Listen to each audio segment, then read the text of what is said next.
You don't know? Lobular, lobule. Interlobar, the interlobar are these. Like these two are interlobar. You see they are between two lobes. So these two are interlobar artery and interlobar vein. Like with this one here is segmental artery.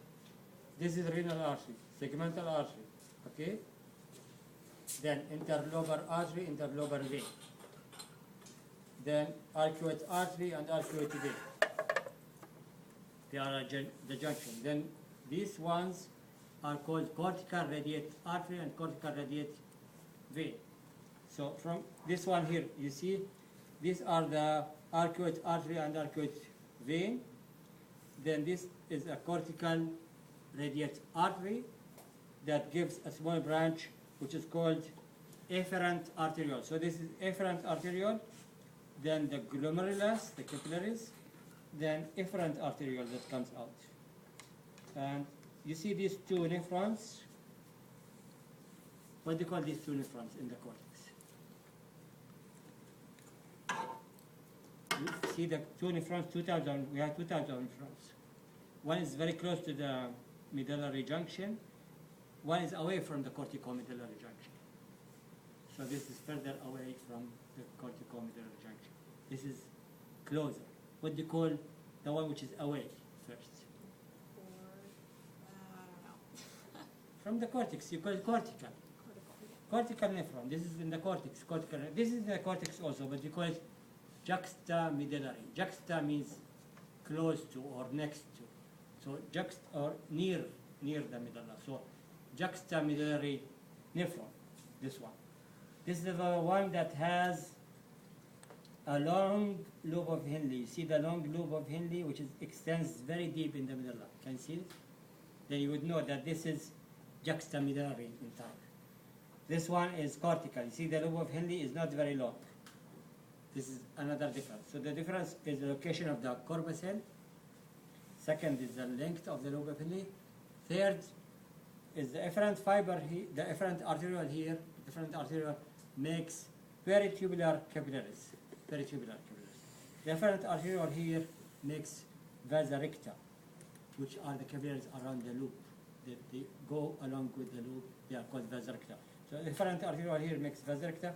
Efferent arteriole here makes peritubular capillaries, which are here. Peritubular capillaries are here in the cortex. Always, always, always, the distal and proximal convoluted tubules are in the cortex. So distal and proximal convoluted tubules are in the cortex, usually. Always. But what goes into the medulla is the lobe of Henle, or the collecting duct. Collecting duct extends into the medulla. You see the collecting duct opens where? This question I asked you about it. Can you tell me? Where does it open?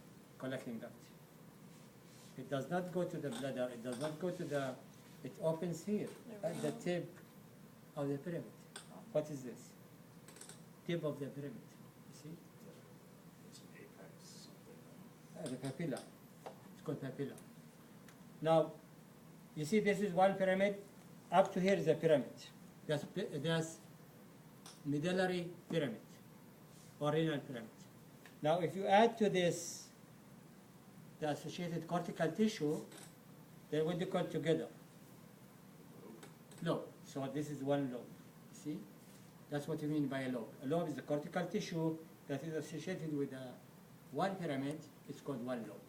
And the renal columns are between the lobes. So the arteries and veins that runs in the renal columns, they are called interlobar artery or interlobar. Interlobar means between lobes.